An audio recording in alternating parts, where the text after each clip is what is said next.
কল্পনা করুন মরুভূমির তপ্ত বালুর মাঝে হাজার হাজার মানুষের গর্জন। মঞ্চে ডানা মেলে হাজির হলেন এক অপার্থিব সুন্দরী, যাকে দেখে মনে হচ্ছে তিনি কোনো ভবিষ্যৎ পৃথিবী থেকে এসেছেন। হ্যাঁ, আমরা কথা বলছি ব্ল্যাকপিঙ্ক লিসার কোচেলা 2026-এর শেষ সারপ্রাইজ পারফরমেন্স নিয়ে। কিন্তু পর্দার পেছনের গল্পটা কি শুধুই গ্ল্যামারের? পারফরমেন্সে শেষ হওয়ার কয়েক ঘন্টার মধ্যে কেন ইন্টারনেটে শুরু হলো লিসা ভার্সেস ভোকাল যুদ্ধ? কেন বিশ্বজুড়ে ভক্তরা দুভাগে বিভক্ত হয়ে গেলেন? লিসার গ্লোবাল ক্যারিয়ার কি এখন কোনো বড় প্রশ্নের মুখে? আজকের ভিডিওতে আমরা এই গ্ল্যামারাস বিতর্কের গভীরে যাব। এনিমা এর সেটে ব্যাড অ্যাঞ্জেল গানটি নিয়ে যখন লিসা মঞ্চে উঠলেন, তখন উপস্থিত দর্শকদের চোখের পলক পড়ছিল না।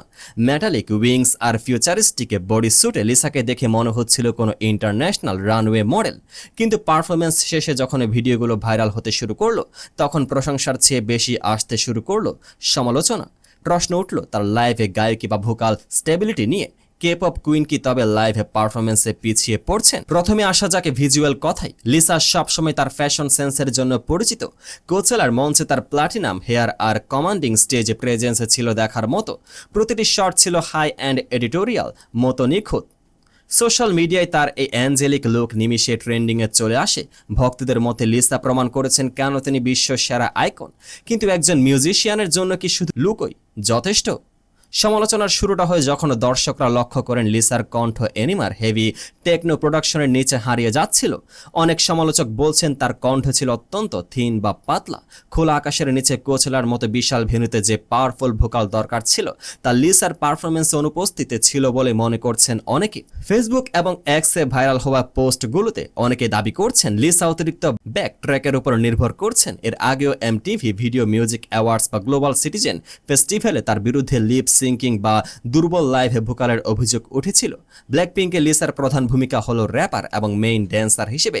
কিন্তু যখন তিনি এককভাবে গ্লোবাল পপ স্টার হিসেবে নিজেকে প্রতিষ্ঠিত করতে চাইছেন, তখন পশ্চিমা শ্রোতারা তার কাছ থেকে শক্তিশালী লাইভে গায়কি আশা করছেন। এখন প্রশ্ন হলো লিসা কি আসলে ব্যর্থ? বিষয়টি এতটাও সহজ নয়। লিসার মূল শক্তি তার ড্যান্স এবং স্টেজে প্রেজেন্স।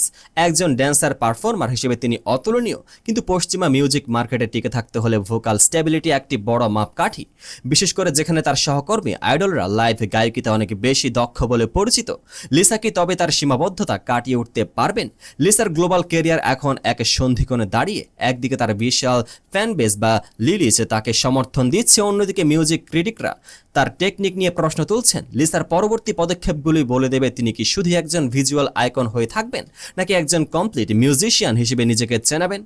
কোচেলা 2026 লিসার জন্য একই সাথে জয় এবং সতর্কবার্তা। জয়, কারণ তিনি আবারও প্রমাণ করেছেন তিনি গ্লোবাল অ্যাটেনশন গ্র্যাব করতে পারেন। সতর্কতা, কারণ বিশ্ব মঞ্চে টিকে থাকতে হলে কেবল লুক দিয়ে নয়, কণ্ঠ দিয়েও জয় করতে হবে।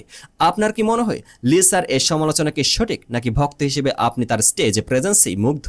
কমেন্টে আমাদের জানান। ভিডিওটি ভালো লাগলে লাইক দিন এবং আমাদের চ্যানেলটি সাবস্ক্রাইব করে সাথে থাকুন। পেজটিকে ফলো করুন।